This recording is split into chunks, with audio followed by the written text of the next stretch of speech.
Welcome back. You're watching us on Smart Money. This is the year-end special. We're speaking to Sandeep Tandon, the founder and CIO of Quant Mutual Fund, and someone who's given great returns to shareholders in not a 1, 2, but even a 3-year time frame. Some of his funds have given you 30, 35, even 40% returns in the last 3 years. But one thing that Sandeep is well known for, and perhaps even sometimes accused for, is churning his portfolio a lot. There's a good amount of churn in your portfolio, right? But you believe that's a good thing. Explain. Yeah. So, Sonia, what happens? Churn, like in India, has been taught like, if you don't have a strategy and hence you churn, okay? For us, churn is all about rebalancing, okay? It's a mathematical term. We believe in dynamic style of money management. If data points are changing globally and we manage money in dynamic way, and hence we rebalance our portfolio also dynamically, okay? So, dynamic rebalancing, can it lead to a churn? Answer is yes. But we have been taught churn is bad. Actually, churn is good because we call churn is a great risk mitigation tool, okay? So when we talk about a risk on environment, my portfolio construction will be very different. If a risk off environment, my portfolio construction has to be different. That is the only way, not only I'll protect my downside, and risk on environment will generate extra alpha. So in good times in risk on environment, our portfolio is skewed in such a manner that we generate extra alpha. In risk off period, our portfolio designed in such a manner that it protects the capital, okay? So risk on risk of environment, it's a key reason for a churn, okay?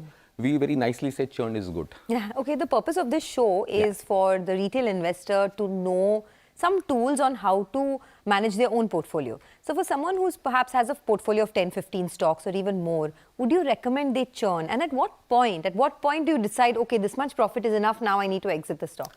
So yes, for us it's relatively easy because we as a house do a lot of analytics, okay? Maybe not necessary that tools or experience they have, okay?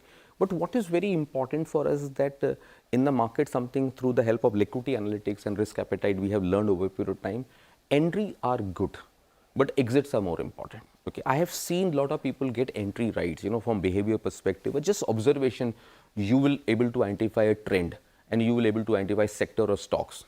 But exits becomes very difficult because you get emotionally attached, okay? Because you think this stock has delivered so much return, this is good, everybody is talking about, research reports are so positive, whole world is constructively what happened in New Age company in September 2000. But there are data points. Let's say if you can't even analyze or connect the dots the way we connect because of our mathematical knowledge or the analytics tool which we use, okay? But by just simple observation is there, when you say too much hype is there, too much greed is there, everybody is talking about, the channels are talking. So we look at the narrative. If narrative is extremely positive, okay, that's the time you should prune down your exposure in a very simple terms, okay? Because markets are driven by narrative in short term, reality is different, which you will see over a period of time. So when you see the hype is getting built around you, extraordinary news flow is there, best of the channels are flashing news, best of the analysts are talking about, best of money managers are talking about, that's a time you have to be a bit cautious. Very simple terms you have to take. Not a contrarian call, it's a behavior thesis. So purely for observing the behavior of money managers or media or the analysts, you have some answers. You said it's emotional, right? The attachment to stocks. I think many people that I've spoken to don't feel as good about their gains as much as they feel bad about missing out on that extra 10 or 15%, right? Correct. How do you manage those expectations? So I tell you, Sonia, this is very interesting. This is actually a mind game, okay? Like how you have your fear, greed, your every individual has certain levels of fear, greed, anxiety, stress, okay, which can be very different from mine, okay? But if similarly, stock and sector also has something similar behavior characteristic, okay?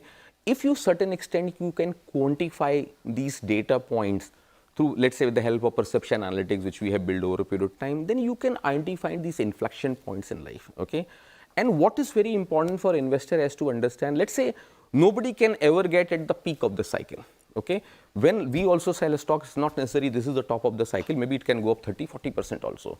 What is very important for us to see if the stocks have or sector has hit the most admired zone, okay? That's the time I will prune down and shift to something else, which is a neglected zone or the most hated zone. The probability of making more money is high because I not only protecting my downside, I'm actually keeping my upside is open because I'm buying a certain stock which was a hated and neglected zone for a while. Now it has potential to move up.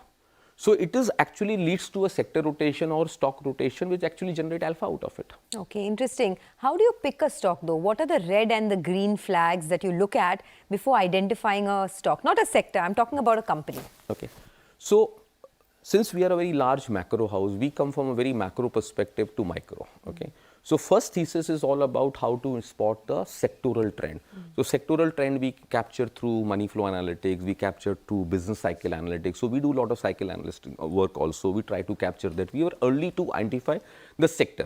Then we come to stock specific. Now stock specific thing also, we also do the same thing, like say VLRT framework get implemented at the sector level, macro level, it also get. So we try to look at what is the valuation analytics, okay? So we give 1/3 weightage out there. So when we look at valuation analytics, we have built something called perception analytics, okay? How your P multiple is there, okay? Something similarly, we have built a concept of perception analytics, okay? P, a lot of people look at 3 years forward, but we look at the perception analytics based on the historical data. Because the challenge in the valuation analytics, when you look 3 years, 5 years forward, because based on assumption, okay, if assumption goes wrong, you have positive surprise or negative surprise. But when we build our perception analytics based on historical data, the probability of such surprises is not there. But it gives you a huge data. If you have a lot of data points, it helps. So instead of looking at pure valuation, we create a perception analytics, largely a behavior tool. We also try to see what sort of liquidity is there. Okay. So typically liquidity is the highest at the peak of the cycle, or liquidity is highest at the bottom of the cycle. So if you can get into liquidity analytics to the help of, let's say, in terms of overweight, underweight point of view, you can talk about how whether certain stocks are part of the certain indices. Not many data points you can combine. Then you look at what is the prevailing sentiments. Let's say few months back, people have given up pharma, people have given up metals, people have given up. Nobody even talks about some of the sectors now. So those are the sentiment when you see they're extremely neglected zone. So it's a combination. So we give 1/3 weightage on the valuation analytics through perception analytics, 1/3 on liquidity analytics, 1/3 on risk appetite. That leads to a better timing analytics for me. So timing analytics function of all 3 data points. That overall gives you a better answer. If you just look at pure valuation, you don't get all answers. Okay. So for someone who is watching you right now, a young investor who started to, his stock investing journey, what is your recommendation to him? How do you go and identify good companies or sectors? Because as you said, data analytics is something that large firms like you have. People sitting at home and investing don't have those kind of tools. How do they approach it? So the first thing we always say, don't start 100% of your capital with your own strength, okay? You should give 70-80% to people like us or professional who can manage money. Keep 10-20% for your learning. As you build up these expertise, you can increase your exposure. And you see if your 20% returns or 20% of portfolio has done better than the mutual fund averages where you've invested, then you should increase your exposure. If they have not, then it means you need more time to learn. So this is the process, like market in the time we'll talk about is you have to spend time in the market to understand what is happening. So it's over a period of time, you will learn, you will make your own share bit of mistake. When you start experimenting 100% of your capital with limited experience, then the probability of blunders are on higher side. Okay, got it. There are various styles of investment, right, in the market. There's growth investment, value, deep discounting, etc. Which category do your schemes fall into? And more importantly, given that we are at record highs of the market, what is the best style of investment now for the next 1 to 2 years? Okay. So as I explained, we are unconstrained fund house. We are style agnostic, market cap agnostic, sector agnostic, thesis agnostic. Okay, then how we define? Since we are a macro house, we look at multi-dimensional approach. So it's a combination of qualitative, quantitative, and behavior. All 3 aspects is blended to put together and then gives me a better outcome. Okay, so when we are looking at some portfolio construction also, or opportunity, we look at a blending opportunity, because the blending opportunity gives me, it's like, when multiple, let's say talking about when you run a complex multivariance model, multiple data points are skewed on one side, it gives you a better outcome. Okay, when you are not getting a very clear picture, we don't take aggressive call. When multiple data points skewed on one side and day by day it's only improving, or the picture is becoming much more clearer, when you connect the dots, that's a time we will take a relatively aggressive bet either on buying side or the selling side. Okay. So it's a combination of these 3 approach which we try to combine, and hence we call it we are unconstrained house. Okay, before we wrap up, what's the best piece of investment advice that you have received in your, say, 2-3 decade long journey? So the most important thing I will say that emotional aspect, as I say, we all get emotional association with certain sectors, certain stocks. Some people say this work has worked for me, this has worked for me, or this is the way the best of the people are talking about. Okay, so I think that emotional aspect, you have to cut. Okay, that's a very important. Second most important aspect is that don't just rely on limited tools, which we always say the blended approach works better. Okay. Otherwise, what happens, your skewness create huge biases for you. Sometimes it can work in your favor and people get carried away. Like a lot of money managers have been very successful in certain periods because that style has worked. Let's talk about growth at any price. We talked about between August 2012 till September 2000. That was a cycle. Everybody who followed that thesis has played out well.